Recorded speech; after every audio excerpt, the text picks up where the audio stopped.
Welcome to the class. Today we are going to study the concept of replicon and origin of replication. In this class we will be studying about what is replicon and what is origin of replication. Then we will try to understand how the replicon and origin of replication is different in prokaryotes and eukaryotes.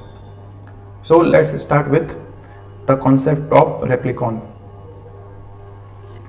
So if we talk about the DNA, it undergoes replication by semi-conservative mode, and this semi-conservative mode of replication occurs in small patches in the parental DNA. This part of the DNA undergoes replication on itself independently, and like this only the different part of DNA undergoes replication by semi-conservative mode independently of the other parts of the DNA.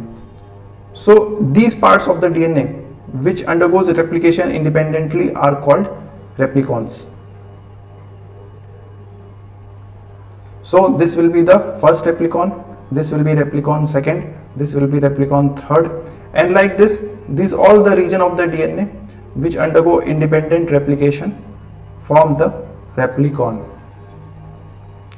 So replicon is the unit of DNA where individual act of replication takes place, and since the replication is taking place, there will be a starting point where the replication starts, and there will be a end point where the replication ends. Suppose replication starts from here, from this point, and it will end here. So this point will be called origin of replication, which I am denoting with O. And this point where the replication ends will be called termination point. Here I am denoting it with the letter T. So if I draw this DNA here, there will be a point called origin of replication where the process of replication starts, and there will be a point where the replication ends, and it will be called the termination point or the termination sequence. So this is one replicon. So as it is given in the second point, one replicon has one origin of replication, which is this, and a termination sequence, which is this. And the replicons are independently replicated, means the replication which is occurring inside the replicon 1 is independent of the replication in replicon 2, 3, 4, 5 and other replicons. And the replicon is the unit of replication.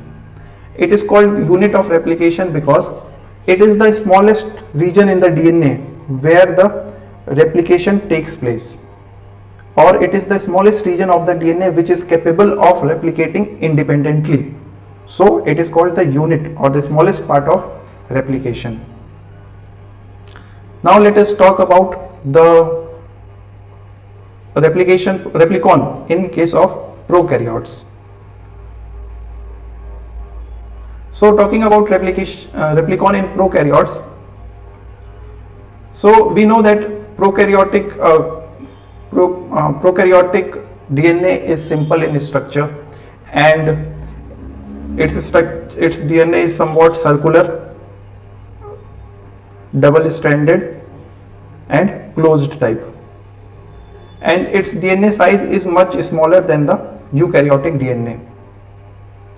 So since the size of the DNA in prokaryote is small, it contains just one origin of replication. Just one origin of replication is present, and at this origin of replication, the replication starts bidirectionally.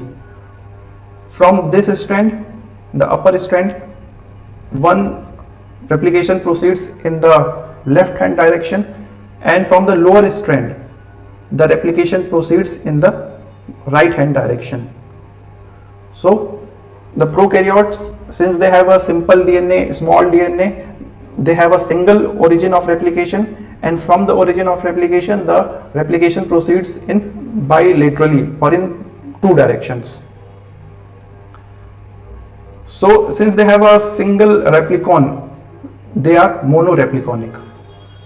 And let us see what is the case in eukaryotic.